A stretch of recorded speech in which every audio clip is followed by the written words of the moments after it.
What's cracking, lacking, y'all? Welcome to Sporting Convos with Eddie and Mike. It's me, Mike, and I'm here with my guy.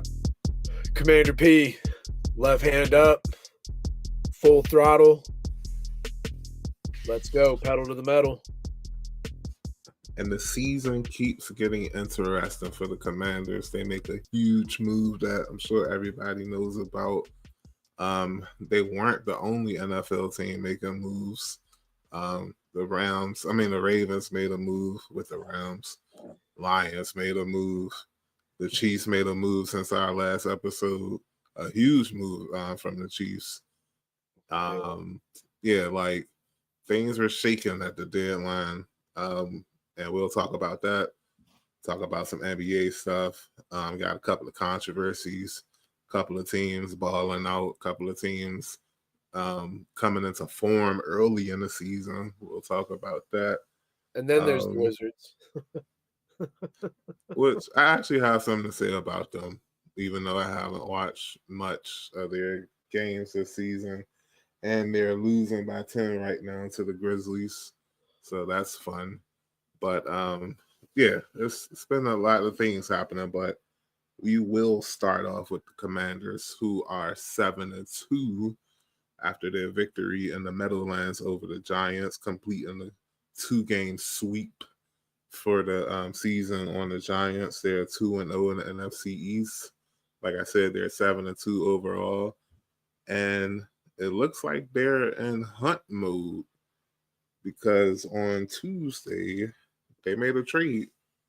They traded a 3rd-round pick, a 5th-round pick, I think, and a 6th-round pick or something like that. They traded 3 picks for Marshon Lattimore. And it was the one player that I felt like they needed to compete better this season. Not saying that they couldn't compete without him, but bringing in a cornerback like him, even though he's banged up right now, he won't be playing versus the Steelers, and I kind of expected that. I'm okay with that. But this wasn't a move to beat the Steelers or even the Eagles next Thursday night. This was a move to go on a run. So he may not play versus the Steelers. He may not play versus the Eagles. But you better believe if Washington makes the playoffs, we'll want him as healthy as possible, even if it does cause us a couple of games. Yeah, couldn't agree more. What's your thought on the big trade and just the overall window that Washington seems to have opened this season? I'm really tempted to do that Ace Ventura thing where he and rifles off all this stuff because I really have a lot to say. So first off, just to get all of the facts out there, we get Lattimore and a 5th in exchange for a 2025 3rd, 2025 4th, and a 2025 6th-round pick. That 3rd-round pick we gave up was an extra 3rd that we got from the Jahan Dotson trade. So we didn't lose our 3rd. I know there are some people out there that value that. Go ahead, Mike. What's up? It actually is our 3rd that we're giving to New Orleans. We're keeping the 3rd that we got from Philly, which is actually Miami's 3rd-round pick, which is the better of the 2 3rd-round picks. Because Miami's 2-7 right now. So they're going to have a high draft pick. It's our 3rd-round pick. So whoever said that they're wrong is definitely no. I understand where it originally came from, but we now are in possession of it, so it's ours. So that's all that I get it. Fair enough, and that is a good point that we're being that strategic. But so we essentially swap 5ths. We still have a number of picks in the top 100, so that's looking awesome. I think the great things here that you got to look at: one, we are addressing a position of need, and I think anytime you have a team that's playing the way Washington is, and you see that ownership, the GM, that everybody's like, hey, let's really try to improve this, and kind of it's almost like you have a bird with 2 wings, and the wings are working together. You know what I mean? And I understand, as weird as that statement may sound, in a lot of organizations, the opposite is what's happening. So anyway, the players got to love that. You're getting a scrappy guy, a competitive guy, kind of a Commanders Dan Quinn kind of guy, the kind of guy that's apparently what was my guy's name? Manti Te'o. He did an interview a couple days ago on 106.7. He used to play in New Orleans when they drafted Lattimore, and he said Lattimore and Michael Thomas would go at it. He said that this guy was wanting to play against the best from day one, just a real competitive guy, a go-getter, a guy who, is a professional. And as much as he gets that sort of role for being like I said, scrappy, he's feisty, he gets into it with Mike Evans a lot. Apparently, he's not really much of a trash talker so much as he just goes out there and is, a tough competitive player, a thorn in your side, is going to just, keep getting up, keep showing up on every play. Um, so you really got to like that move. And as much as he's in a lengthy contract, he's on the cheap right now. The way they do contracts where like some years you get a lot, other years you don't get as much because that's how the team is able to afford all these stars in some cases. We got him on the cheap. Now I understand he might play well, want an extension, not worried about that. What I look at is our GM and our coach working together, bringing in a guy that not only fits a position of need, is a vet, but still young enough that he's got good years left and could still be considered in his prime. I understand health's an issue, but I think overall, I mean, I don't want to say home run and all that because nothing's happened yet, but this is one of those things where all those boxes are checked. I mean, I get he's not Darrell Revis, he's not a Dion or someone like that, but I mean, who is besides those two that I named and would be out there for this sort of availability? So, having said all that, I am more than psyched. I think it adds to the tiers of our defense now. When you look at the Allens and Paynes and even a Dorrance Armstrong maybe along the D line as vets. You look at obviously Bobby Wagner and Luvu as the vets at the linebacking core. You now bring in a Latimer who may be paired with Jeremy Shin to a degree. Those are more vets on the DB side. So I feel like now you kind of have that many more people not only showing the younger guys how to do it, but holding them accountable. Like, yo, you're doing this too, because like I ain't doing this forever. Just all around, great move.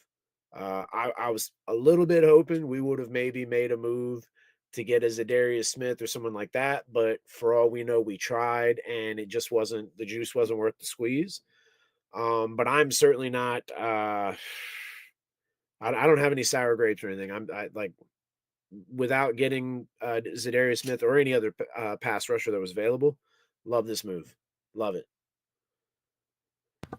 Yeah, because they still have a lot of money in cap next off season.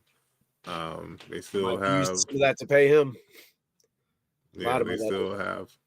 they still have their top 3 draft picks, which should be all top 100 if you do the math.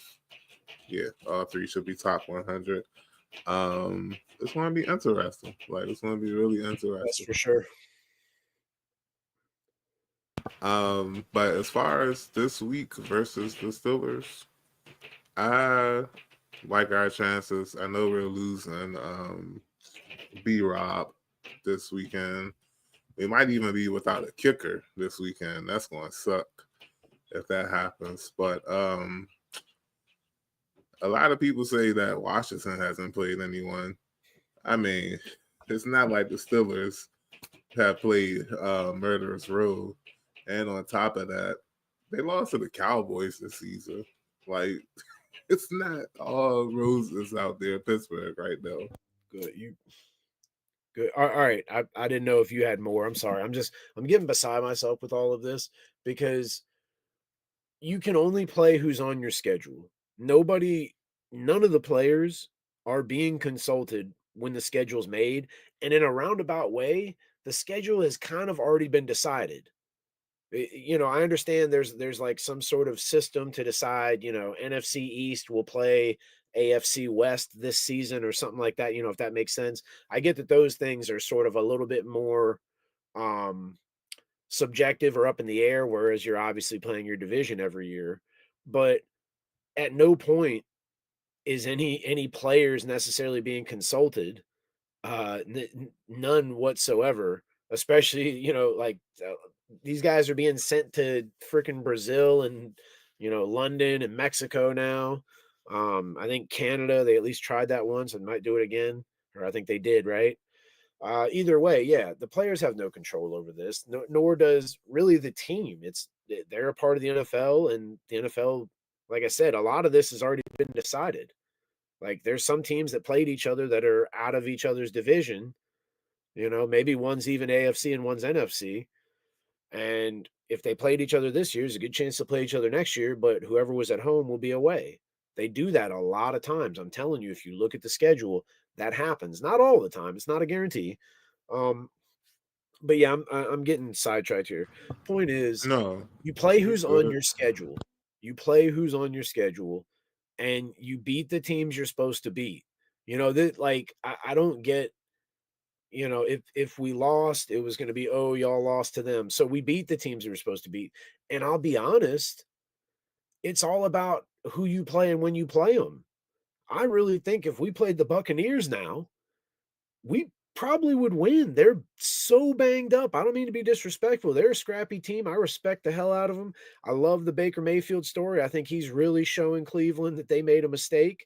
Um, yeah, I think that team is really talented, even missing Evans and Chris Godwin. Still got a lot of young talent on that team on both sides of the ball. Well coached. But I think we beat them now because we are in a much better position. Our a lot of our guys are a little more well connected as far as playing together on the field and playing for each other. They have more experience in the system we're running. And Tampa Bay's banged up, as I mentioned. It's no different than any of these other matchups. Look at Cincinnati. I know they lost last night on a little bit of a bonehead decision. I mean, I'm not mad. Go for it. Why not? You're at home, or you're on the road, rather. You're trying to steal a victory. But anyway, Cincinnati did not look great at all. We ran all over them. We beat the brakes off them. Last several games, they won. Burrow's out there chucking it to Chase Young like they're playing Turkey Bowl football, like it's Thanksgiving. They're about to go inside and eat. So it's all about who you play and when you play them. And yeah, same with no different with Baltimore as well. Baltimore didn't look great at all. Then they came back to get the win. We played them tough and only lost by a field goal. I mean, I don't know what people want. We're damned if we do, damned if we don't. But as far as the Steelers game, I truly believe we can win. They're still figuring it out with Russell Wilson. I think he does give him a better chance than Justin Fields just because he's a little bit more of a natural passer. But Fields was taking care of the ball. But yeah, I think we're riding a wave, and I understand, it's a tougher, much better coached opponent than what we faced, maybe minus a few teams, but we're at home. I'm sure there'll be a lot of Pittsburgh fans there, but We're still favored by 2.5 points too. and that alone ought to tell you something. Not to mention the fact that, like, I really feel like we're going to have a home field advantage, which I know is such a crazy thing in the way I'm saying that because we're at home, but like, how it's been the last 10, 15 years, like the Eagles, the Steelers, shoot, even like the 49ers and some of these teams from other side of the country, they're dominating our stadium. But we're winning now. A lot of those, the diehards are showing up way more. They really never went anywhere. Then a lot of the other people who were diehards but just couldn't take it, they're back. And that's like a continuing growing thing. So I think we'll have a good advantage as far as that goes. And I just, Kingsbury and Quinn have been just cooking. You got to respect everything they're doing. And I see our defense is just getting better and better. I'm not saying we're 85 Bears or 01 Ravens, but we're definitely getting tougher. We're getting a little more seasoned, a little more experienced, and having at least in my opinion, a better understanding of what we're trying to do.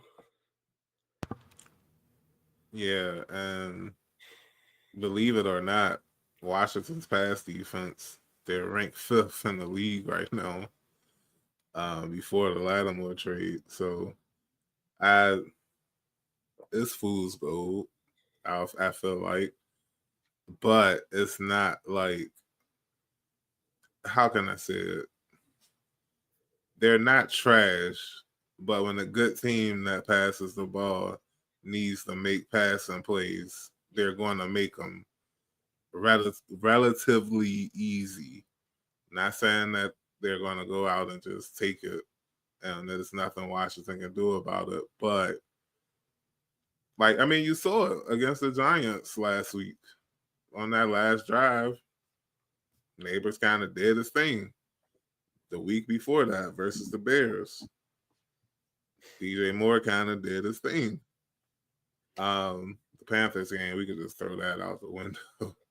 But with the Ravens, same thing. Like Bateman and Flowers, when they needed to get the third down, they were getting the third downs.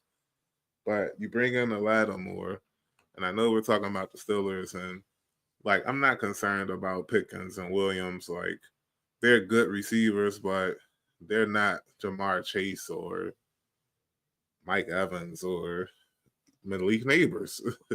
Like they'll get theirs, but I'm not too concerned. I feel like St. Juice and Sandra still can fare well versus them. Like the Steelers, like Russ' first 2 starts, they were against the Giants and the Jets. And I'm not saying that either of those defenses are trash, but like we just saw what Jayden Daniels did to him, and it was nothing. Like it was easy. Like they targeted Banks like it was a robbery or something. They they really did their thing versus him. Now the Steelers defense compared to the Giants defense is a whole different story. But I just feel like Washington's on a heater right now. As long as Jayden Daniels is back there, they're beating most teams. I feel like, or if they do lose, it's because the team that they lost to had one heck of a game. Like the 2 losses they had this year so far versus Baltimore and Tampa Bay, those were 2 great games that were played by those teams. And yeah, it Look was at week what 1 when happened they after. played. Right, it was week 1 when they played Tampa. So like you're getting your feet wet, learning everybody, like you said earlier. And the Ravens, like they're the Ravens. Lamar Jackson probably about to win the 2nd straight MVP. And it is what it is. I just know I'll say this to end it for Washington on this episode. Um, it's 8 games left. It's 9 weeks left, but it's 8 games. We got 4 games, got a bye week, then 4 last games of the season. They just have to win 4 of those games to probably make the playoffs. 5 if they want to win the division to get the 12-5. But yeah, I'm not overly concerned, even with the loss of Pittsburgh and Philly over the next 2 weeks, which is kind of realistic, I would say. All things considered, I say that's a realistic possibility. But they still got 6 games to win 4, and I like their chances. Like we're in great position right now, and if Lattimore can get healthy, the position becomes even greater, and that's good for us.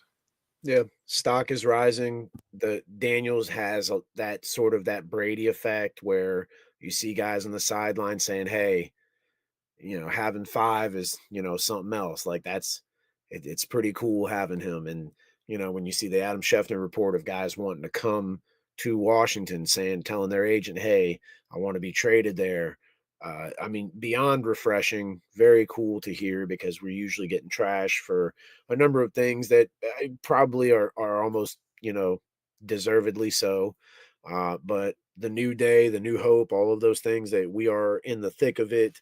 And I think there's something to say when you've got a quarterback who prepares the way he does, who wants to play in these type of games like what we're going to have against Pittsburgh, against Philly, where there's pressure, where you're playing against a higher level maybe than you played the last few weeks. And guys gravitate towards that.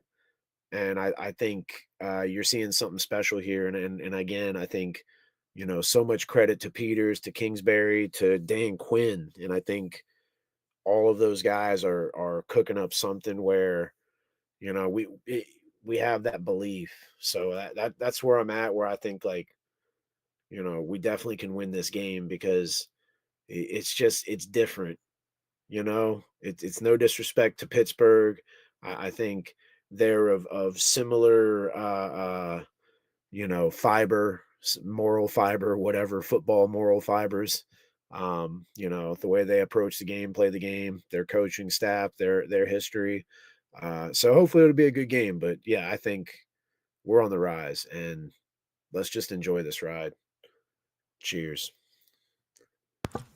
So there were other moves made at the deadline this year.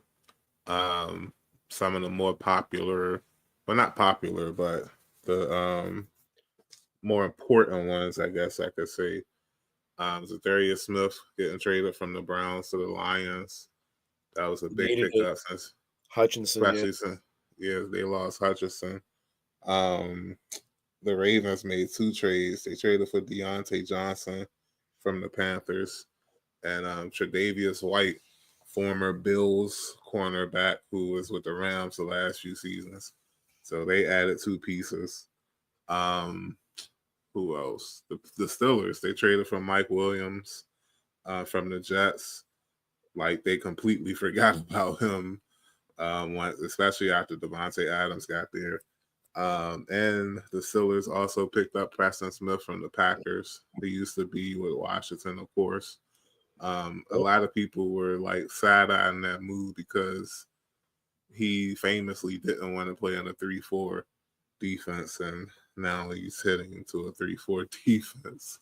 Ain't that something? Trying to think, is there any more? Oh, the Cowboys made a trade. They traded for Jonathan Mingo, receiver. I believe he was drafted, from Texas. I believe so. I'm trying to think, is there any more trades before I get to the last one, probably the most important one. Yeah, I can't think of anything else right now. But yeah, not really seeing. Like I said though, the biggest trade, it happened 2 weeks ago, since our last show. The Titans, they messed up. They really messed up. They traded DeAndre Hopkins to the Chiefs, and they have played the game since that trade, and Hopkins had 9 targets, 8 catches for 86 yards and 2 touchdowns. Like, it was like, I don't know what Tennessee was thinking, but hey, at least we don't have to play them this year unless we end up in the Super Bowl, which would be fantastic. A headache, but a fantastic headache nonetheless.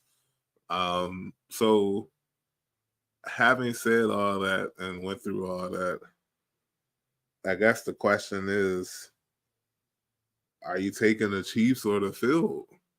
Like, these Bama's are 8-0. A cool 8-0, like no sweat 8-0. Yeah, it's really tough to not take the Chiefs, even though when you look at that, like the field, like that's crazy. But with all that experience, what Hopkins does to open up things for Kelsey, you still got Kareem Hunt who can catch out of the backfield. P. Ryan, very experienced, another Washington guy. They got that Carson Steele guy, and even Edwards-Helaire. I don't know how valuable those last 2 are, at least this season, but you look at getting Hopkins for like just a 4th, I believe. And I know, like, just as I was talking about Lattimore, where like he kind of fits like a lot of what we want as far as like hungry, competitive football type guys. And I don't mean to like insinuate in any which way that DeAndre Hopkins is not that in any type of way, shape, or form. But um, you know, we could have got DeAndre Hopkins for a fourth. Again, it might not have fit with what we wanted and certainly what he wanted. You know, obviously the Chiefs are in a better situation than we're in. But you know, I say that too, not just us, but like the rest of the NFL. You know, you just mentioned Dallas, like I don't know who the guy they got, Mingo, I think is his name. You know, maybe he'll be good in the future. I don't mean to disrespect him, but it just kind of seems like a very Dallas move at this point to just kind of do something to do it. Um, but hey, you know, whatever. I'm really not trying to like throw shade, even though that's our rival and I could care less. But you know, is what it is as far as that goes. Um, I think the Pittsburgh moves are probably the best moves. They got themselves another guy, Mike Williams, who's got some experience, got a little size to him. You know, maybe I don't know. He's still got some speed to go deep. You know, you put him there now with Pickens and Van Jefferson. Maybe that opens up the offense a little bit more. So, and obviously adding a Preston Smith, you know, to help TJ Watt out. You know, they already got Queen, you got Minka Fitzpatrick. Like that defense is very, very solid. So good moves on their part. But yeah, Zadarius Smith, man, good on him. He was kind of him and Miles Garrett stuck out there in Cleveland, holding it down for that defense.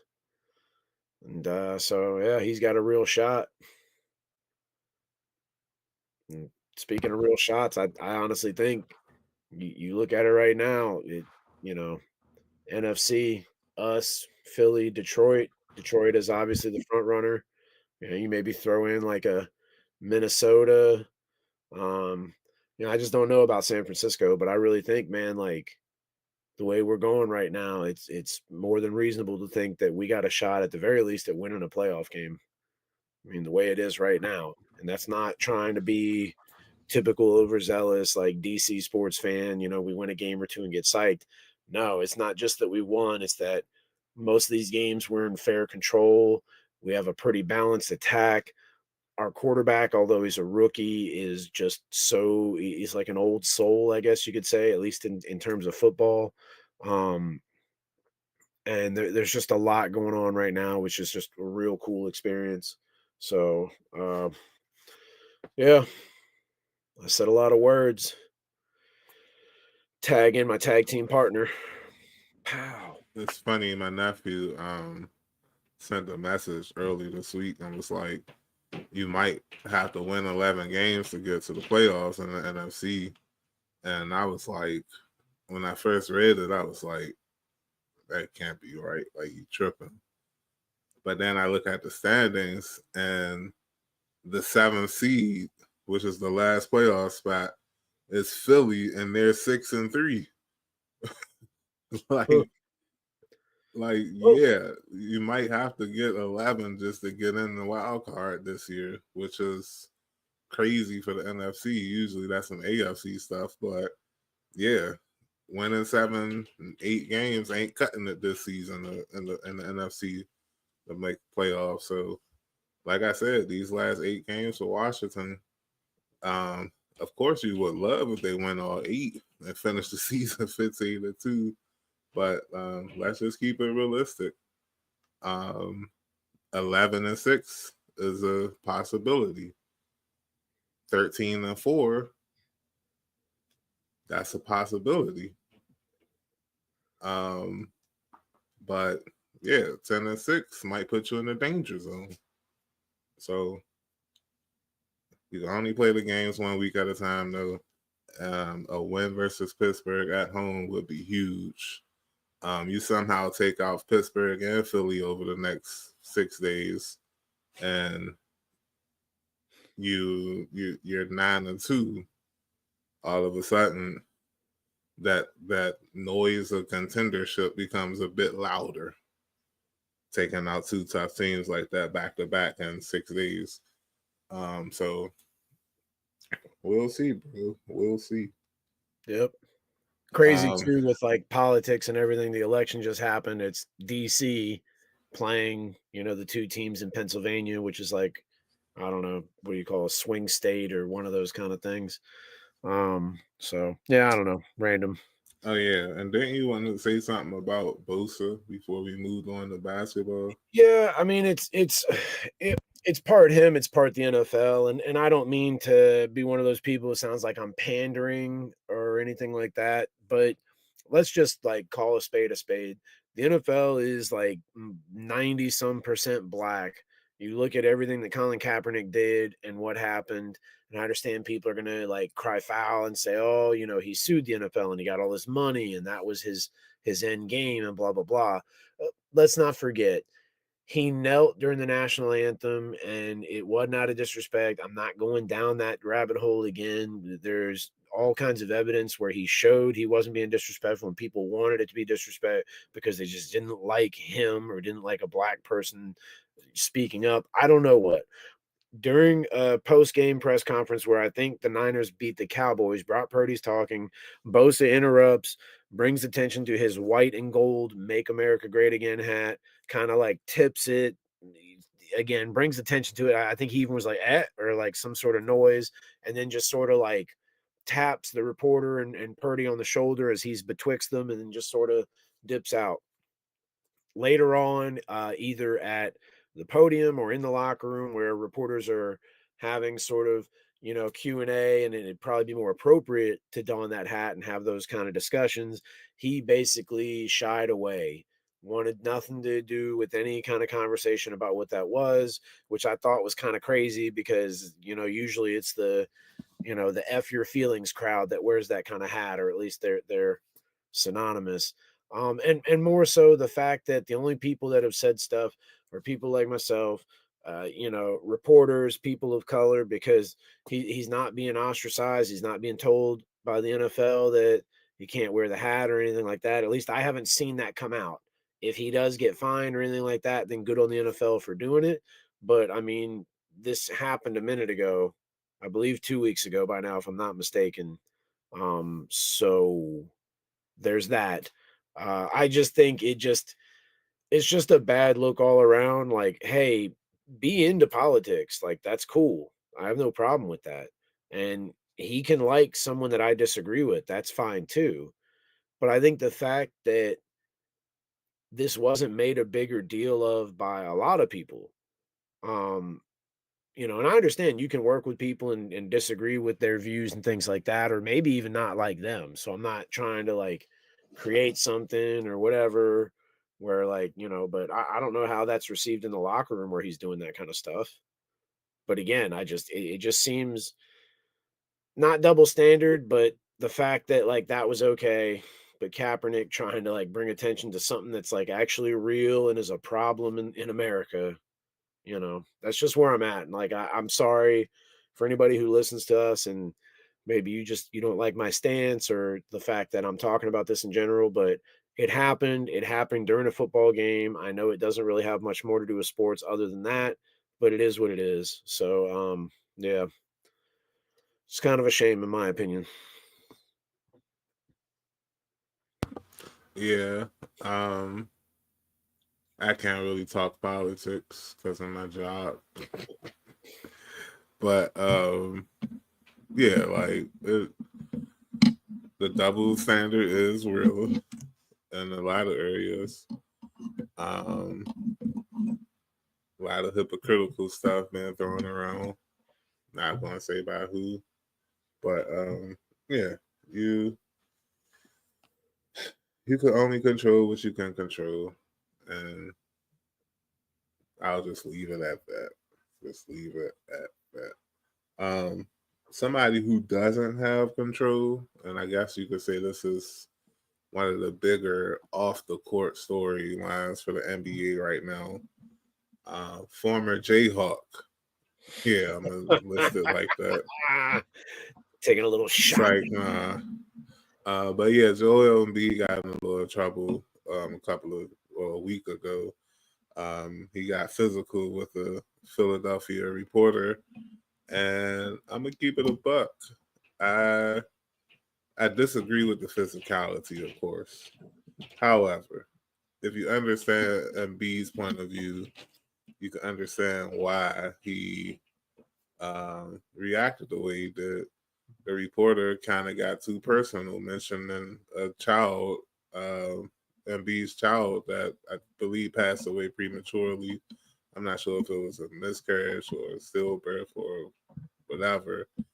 Oh, you're shaking your head no. So I what really uh, happened? do you wanna say what else you need to say, and then I'll fill in the blanks and Nah, everything. go ahead. All right, so what it amounts to is, for context that those that don't know, Joel Embiid, as great as he is, has had an issue staying healthy. Uh, in some ways, his conditioning is linked to his injuries. I'm not gonna go out there and say that he's one of those, like, doesn't take care of himself, and because he's not in good shape, he gets hurt. I think sometimes it's a little bit the other way around. He's trying to recover from injury, and he's, not used to playing, all the time. Having said all of that, he is trying to get to a point where he can play top level basketball and be healthy for the postseason. See, a lot of times he grinds it out during the season or as best he can, or at least what he says he can, and then is oftentimes hurt when going into the season with his team doing well, himself doing well, and there being high expectations. But again, he's hurt. But what people are viewing is that he's almost sort of finessing the NBA where he's getting paid all this money, but he's like, I'm not going to play back to backs anymore. He's taking all this time off. And this reporter, I guess, maybe is like a big hometown guy, and he was kind of salty. So he was kind of, attacking him and saying, oh, you say you want to be great, you want to be a legend, but you're not doing what legends do. And those sorts of things are fine. But here's where the reporter got out of line. And listen, I'm a firm believer if you're making all that money, like you got to take some of the stuff that comes with it. But that doesn't mean that you can be one of these college turds shoving a phone in Jason Kelsey's face and expect him not to be a human being. But that's a different subject, although we can get into that too if you want. Anywho, this reporter said, oh, you say you want to be great, but you keep taking time off to spend with your son Arthur, who's named after your dead brother who was hit by a car. Do you think you're honoring them? And it just seemed like the fact that this guy had to mention those things, it just seemed very clickbaitish, lowbrow, even though this guy is a Sixers beat reporter. Like at least the way I hear that, in a roundabout way, he works for the team. It might be like on some freelance type of stuff or like a yearly, whatever end of the year they revisit the contract. I don't know. Either way, I'm hearing that like he's sort of part of the team. He's not a player, but you have it. It's a whole thing that runs this operation because it's not just a sport, it's a business. And so yeah, this guy got out of line, and Embiid had made it known that he was not happy about it. And I guess there was a point in which they're in the locker room and Embiid had words. He kind of, shoved the guy, and then people got between them. And they did what they could. And so now Embiid is suspended 3 games. Apparently, this guy tried to apologize, but I think there might have been some more to this besides just that article.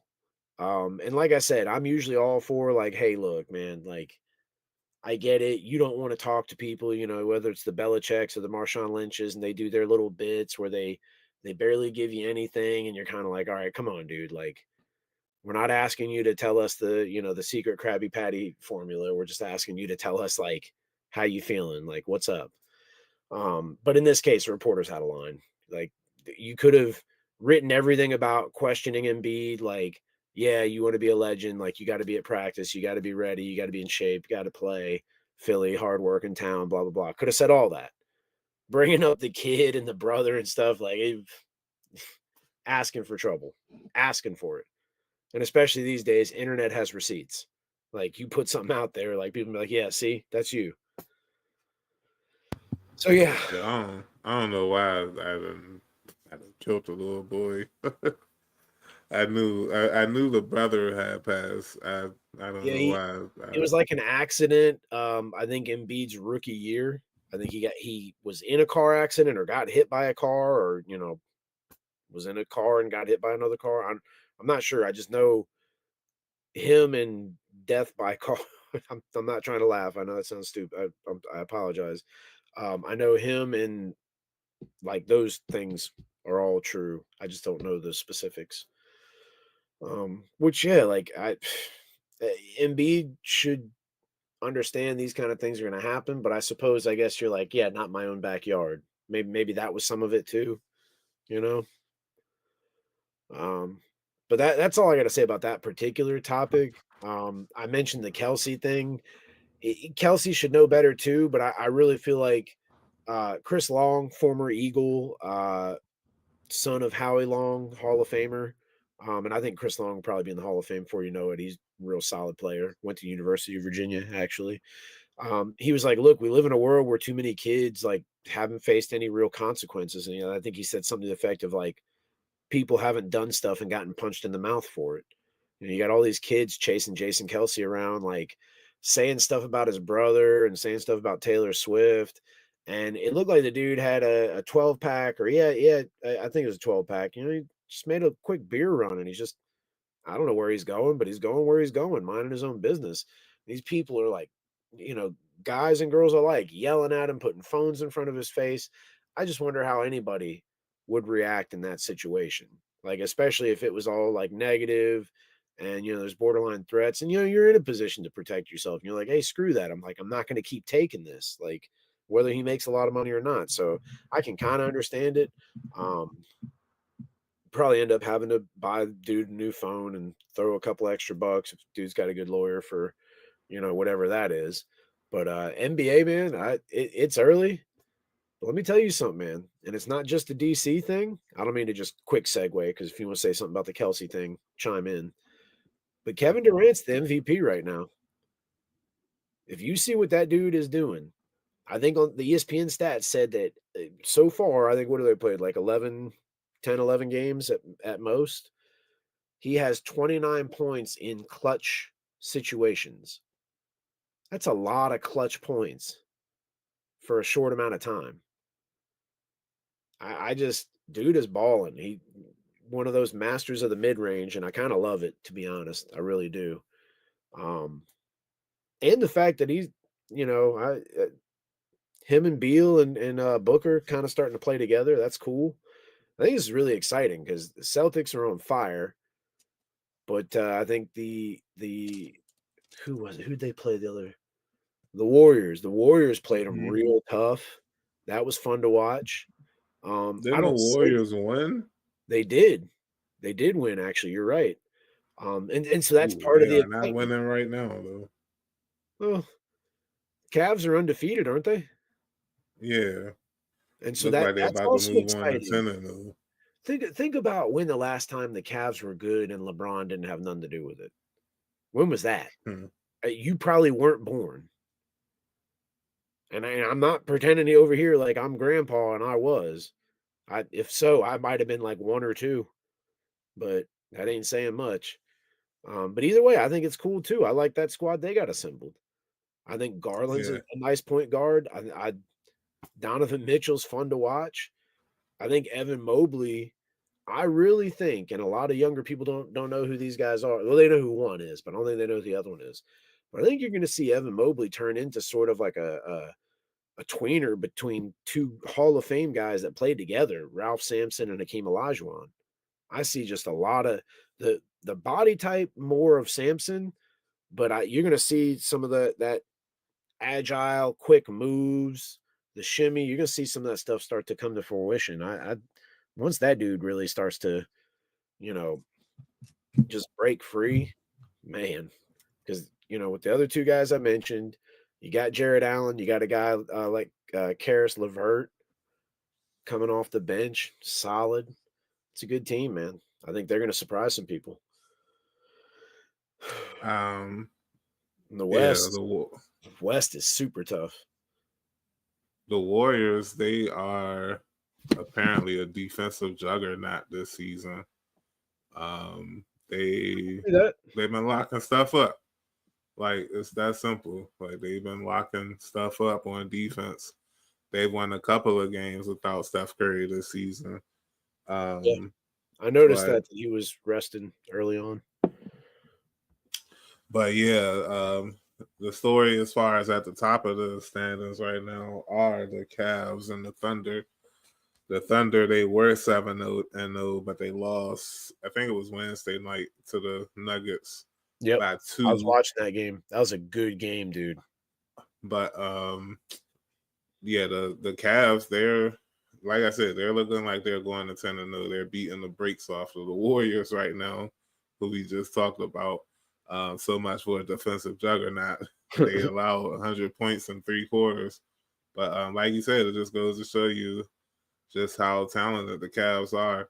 I've been a fan of Mosby since his rookie season. Like, I could just tell that he had the palette, or not necessarily the palette, but he had the makeup of a future baller, like a player like, I would say, like Chris Middleton, so to speak, like a player, a very high level talented player that can contribute on a championship level team.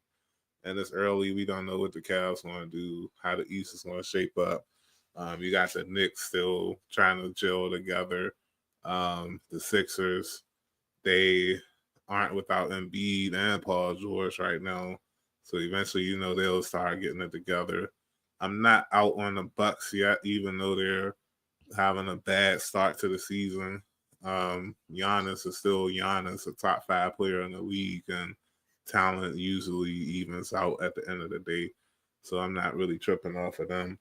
I was watching the Wizards game, but I had to turn it because it's a rough watch, especially when you got the Suns and Mavericks on ESPN. But what I will say is that the 4 players, or the 4 young players, they're competing, they're contributing. When you're talking about the 3 first-round picks this year, when Alex Sarr, Bub Carrington, and Keyshawn George, they're noticeable. That's a lot more than you can say for some of the other first-round picks in Wizards history. And last year's first-round pick, Bilal Coulibaly, he's actually been playing pretty well, especially on the offensive end this season. So, yeah, those 4 look like they can be a good core, and hopefully we can add Cooper Flag to the mix. But that's another story for a couple of months from now. We got a whole slew of games to go through, both in college and NBA, before we get to that. But I'm feeling the rebuild. Like, don't expect a lot of wins during this rebuild, but expect to see some talent. Like I said, that's more than what we could say about past first-round picks. I think the only first-round pick left on the team was 2 of them, I guess, from past years. When I say past years, I guess you could say before 2000.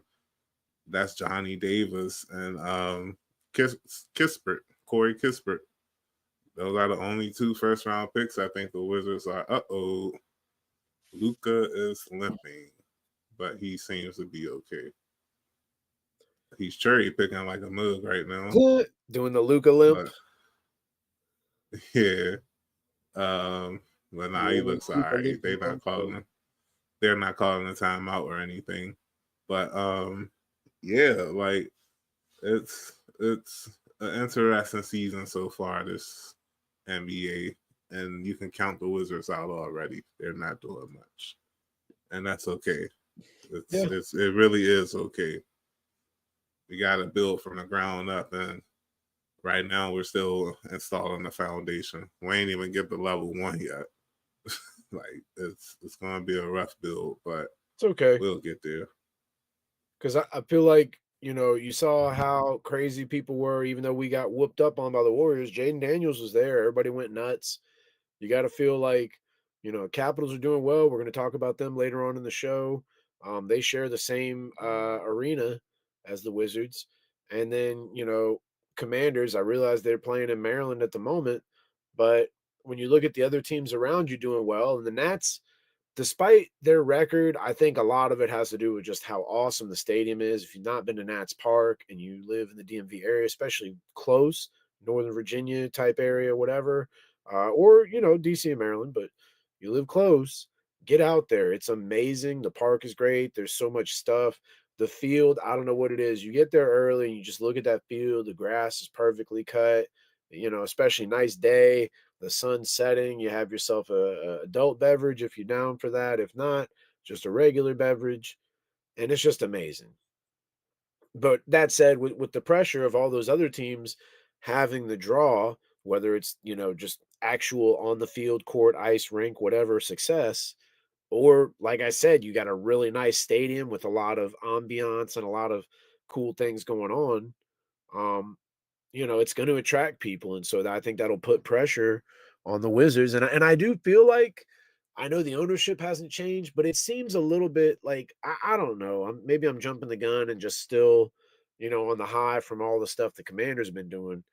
But I feel like there's more of a like cut the shit, similar Commanders approach, but obviously like we're way behind, where they are. But the whole like, let's just go out there, give a good effort, try to win games. If not, try to at least, compete, one play at a time and all that. I see some of that happening. I really do. And I think we start to keep turnover our roster to get guys that are going to come in and just want to play ball and want to like, help win. I think we'll start to get closer to the Commanders and the Capitals. It's a process for sure. We are early stages. The reason I wouldn't compare it to the Commanders is because the NFL is kind of like built to accelerate success. You know what I'm saying? Okay. Like, it's a whole bunch of new players on Washington right now. And Sure. with good coaching, you can gel quickly than trying to do that in the NBA, I feel like. I kind of think it's impossible unless you happen to be like the Lakers or somebody and can just buy a team, like literally buy a team because people want to come to you. But outside of those core teams like Lakers, Knicks, Heat, um, who else people like to sign to? Celtics, I guess. Um, the other 25, 26 teams, they kind of got to get it out the mud. Like, for example, the Cavs and the Thunder both made strategic trades to pick up young stars. But even after they picked up those young stars, they had to surround them with talent, and it took a while. Especially in the Thunder's case, it took them about 3 years to recover from Westbrook and PG's departure. With the Cavs, it take a long time to recover from losing LeBron the second time. But they made it happen by making strategic trades to pick up stars. And I feel like maybe the Wizards can do that once they try to move Jordan Poole and Kyle Kuzma. They may be able to package some picks to pick up a solid veteran to build around. But until then, I just hope they keep losing. And I'm not joking when I talk about Cooper Flag. Like, I do feel like he is a transcendent Transient. talent that that's coming into the league, and you pair him with the young bucks on the Wizards so far, and all of a sudden you have a nice set of playmakers and players on your team that you could build around, and maybe by 2029, 2030, you can compete for a title. But that's still 5 years from now. Like, it's going to be a long climb up, but I think they can do it if they're patient and try not to rush a championship. And yeah, I think that's it for the NBA. Yeah, I Really, agree. not too much more to say.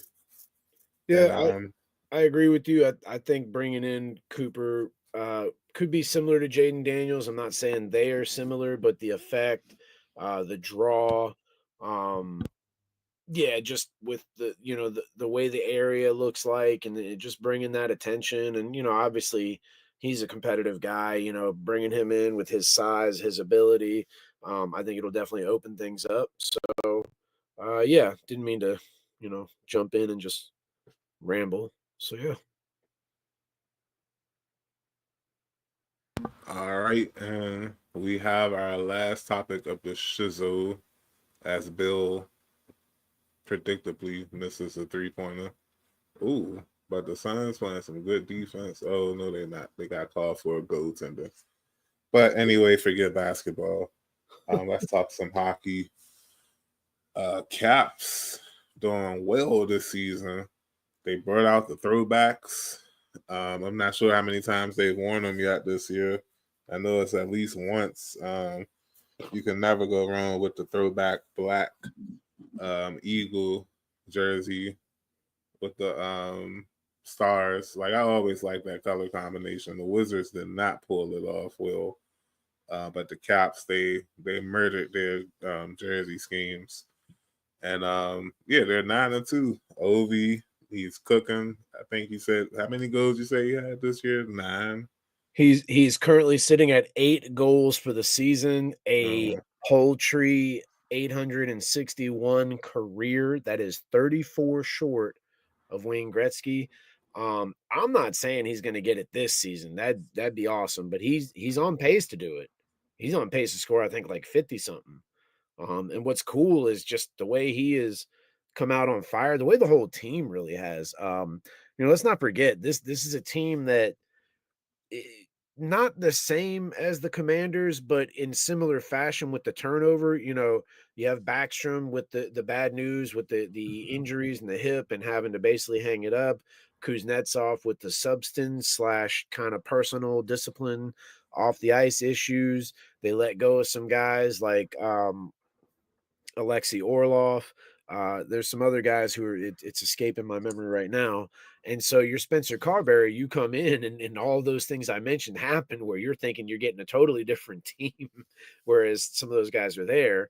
And not to mention, hey, you are a new coach to the NHL. Yes, AHL, Hershey Bears, our affiliate, our little brother team, if you will, farm system, whatever you want to call it, minor league.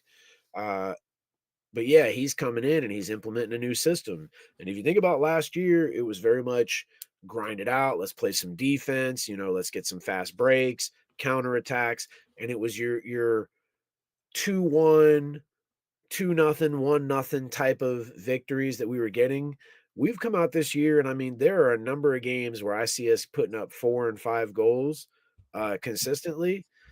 And it just seems like things are starting to click this go around. Maybe guys have matured as well. They're in their second or third year. Things are clicking for them just as far as being a pro and the way the game is played at this level. But then also maybe understanding Coach Carb's system and everything he's trying to implement. Seems like a very sharp, precise guy, a humble guy. He's going to be kind and answer your questions. But then when he's on the ice and you see him, he's intense. He's out there and he's getting after it.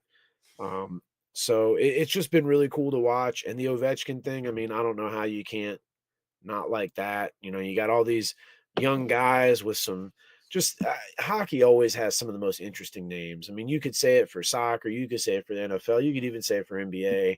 I know the Key and Peele skit with the NFL, but you got guys like Strome, Protus, Majupadre. I probably said that wrong. There's just a number of names here. And then, I'll throw another thing out as we are tied with the Penguins right now. There's a very much Messi and Ronaldo thing when it comes to Ovechkin and Crosby. For a long time, Ronaldo played for Real Madrid, Messi played for Barcelona. Those were two teams that played in the same league and they were rivals.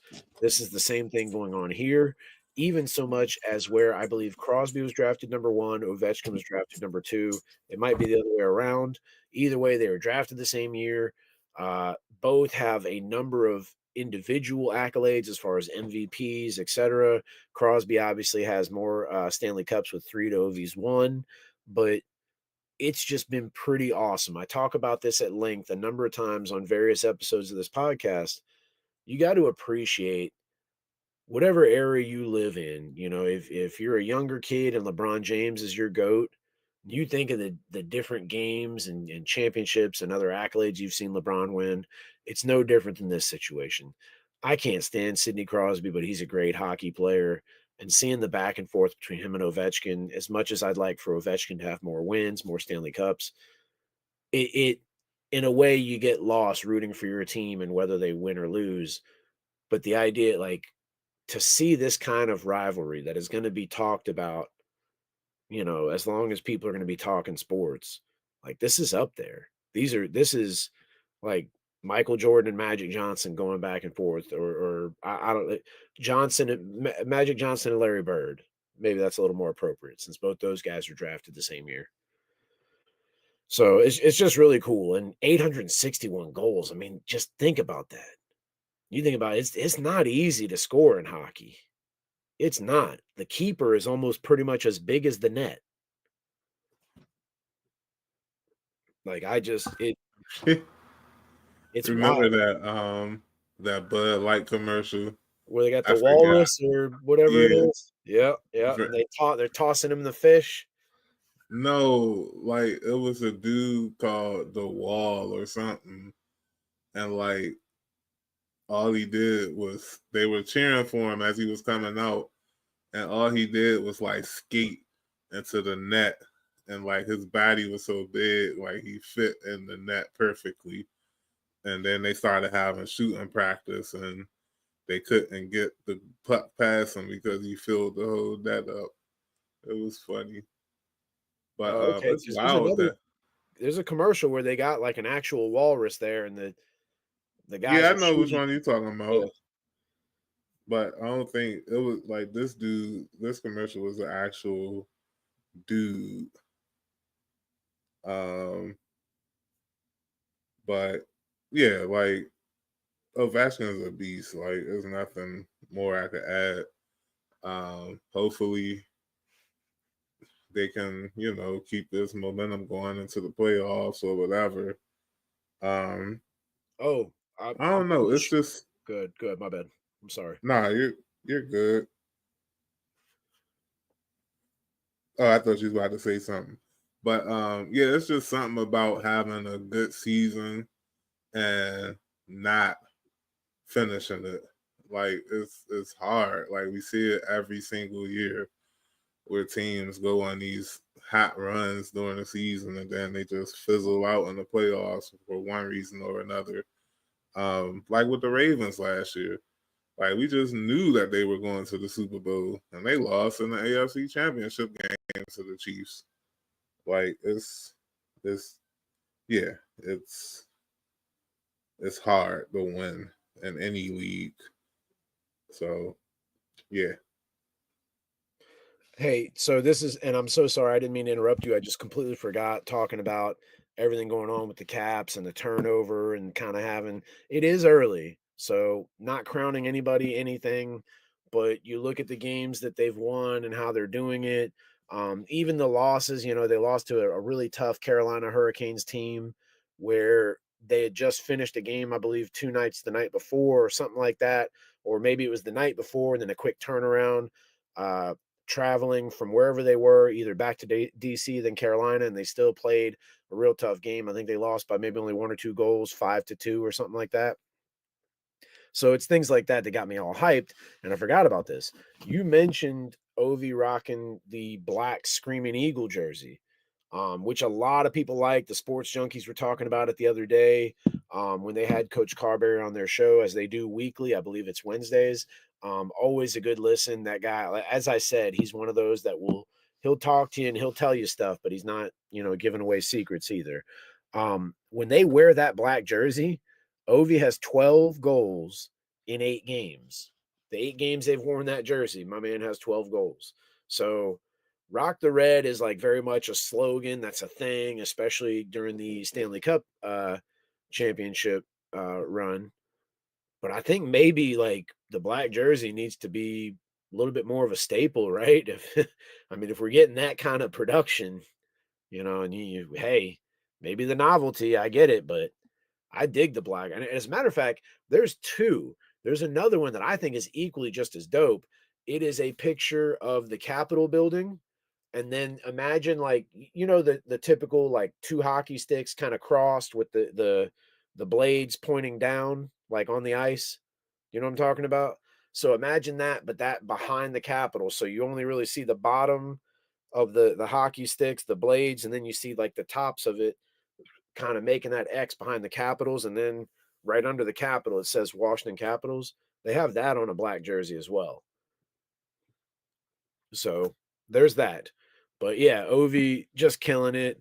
It's really awesome. I got this dope bobblehead with like a little Rolodex counter thing so that I can, keep moving it as he keeps scoring goals, and just kind of cool rolling it to 861. I mean, that I still cannot get over that. They say you could take Wayne Gretzky's goals away and he'd still beat everybody by points, or by like total points in terms of like assist and stuff like that. He'd beat everybody by like, 100 or more. But Ovi's up there too. Like while I'm giving him his flowers, I am pretty sure my man is at like 1,700 total points. So I don't know how many points you get for a goal. I would assume 1 point for a goal, but then you got to factor in all the assists. And I've noticed in the games I've watched, as much as dude has become like a sniper hanging out on the left wing, ready to blast one in as soon as like you get him on a power play, I see a lot more passing from him. He getting a little up there, so maybe he's trying to, trying to inspire the young ones.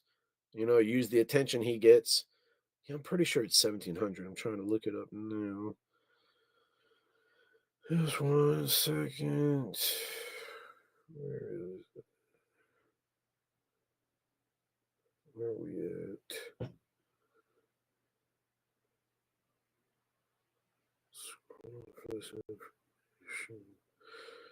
Holy cow. Excuse me. It's not the points, but 700 goals, 700 assists. Pretty awesome.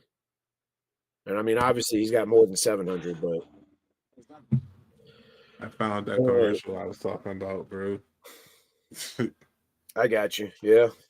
Well, that's a gift and a curse, because you can be that size, but at some point you're gonna have to move, because there are like little spaces, and as tough as it is to score, some of these guys that are that good, like the stuff they can do with that little puck and that stick, excuse me, they can shoot.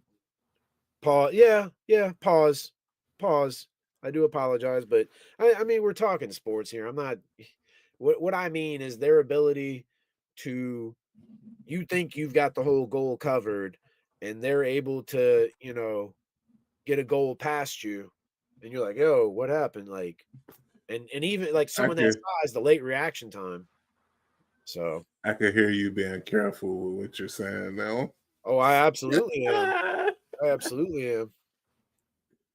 Hey, but I can just hear all my middle schoolers like, "Hey, yo, Mr. P, pause. Oh, bruh, oh." I can hear all of them right now. Bro, we can't say nothing at work. Stupid designs in the back of their heads. God bless We them. can't say nothing at work without a couple of our coworkers like just losing their mind. And but the worst sometimes part, though, sometimes it's worth it. Like some of the stuff they be saying, you be like, "Oh nah, hold up, yo." And the like, part for me that always gets me is like, I swear sometimes like nobody's paying attention, but then let me say something and everybody like popping out of closets and whatever else, like, "Yo, oh," and I'm like, "Hey, where'd you come from? Like, I didn't even see you there." You have to put some Tic Tacs in your pocket. That way I can hear you, walking up on me. Like somebody said something in the chat. One of the fantasy football leagues I'm in. I think it was LE actually, coincidentally. He had said something, and I was like, all I did was put a pause reaction. Like I didn't even say nothing. And I was like, "Hey, yo, like." Okay, so I think I've told you this story, but I'm going to tell it on air. And I don't know if he ever if he ever listens to the podcast, but it's this dude similar to how I met you, where I'm into sports. I joined like various sport chat groups. So I befriended this dude named William Keys, I think is his name. And I don't mean to use your whole government name, whatever. My bad if I'm putting you out there like that. But I got to give you props because this whole situation was so funny to me. So I'm part of the sports group. Those you don't know, Frank Gifford dies. Frank Gifford was like this legendary dude for the Giants way back in the day, the black and white days, whatever. His wife, Kathy Lee Gifford, was on the Regis and Kathy Lee show. She was famous to her own right. And dude was just basically famous for being a football player way back in the day. And then I don't ever remember him doing jack after that, but he just lived off being famous. And I'm not hating. I'm not saying it like I'm mad about it. Like, is what it is. So anyway, he dies, and we're talking about it on this sports chat because that's the point. It's people talking sports, and I was like, yeah, trying to give him all kinds of respect because there's this legendary story. I believe the guy's name is Bronco Nagurski, if I'm not mistaken. He was a linebacker. Maybe it was Ray Nitsky. It was one of those guys with like just a nasty sounding name, and no disrespect, but I mean, you hear that name and you think like that's somebody who stands on business, like they ain't playing. And it was this linebacker, and he laid Frank Gifford out. And the legend goes like, people thought he was dead on the field. Like people thought he was dead. And so I'm speaking to that while trying to give this man respect on this sports chat group. And I'm an adult. I use curse words. So I'm typing and I'm like, yeah, respect to this man. You know, he played in an era where they could literally fuck you on the field and the refs couldn't do shit about it.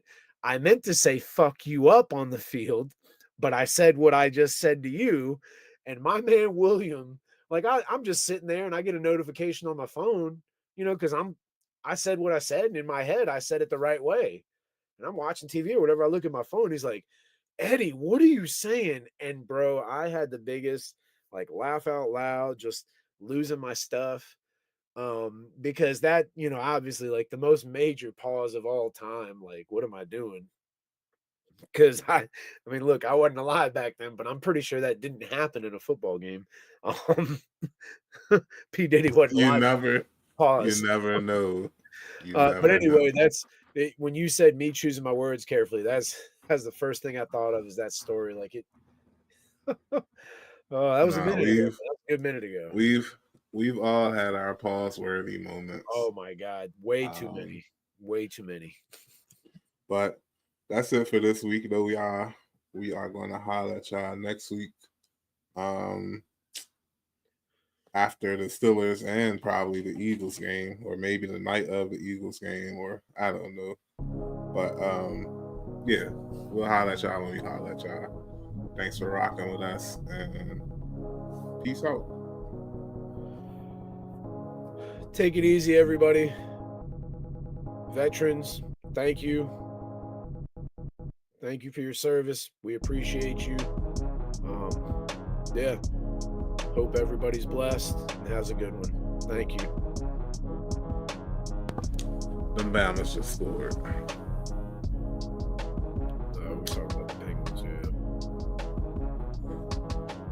What a way to end the show. What a way to end the show. Yeah. Peace out. Peace out, guys. We're going to come back.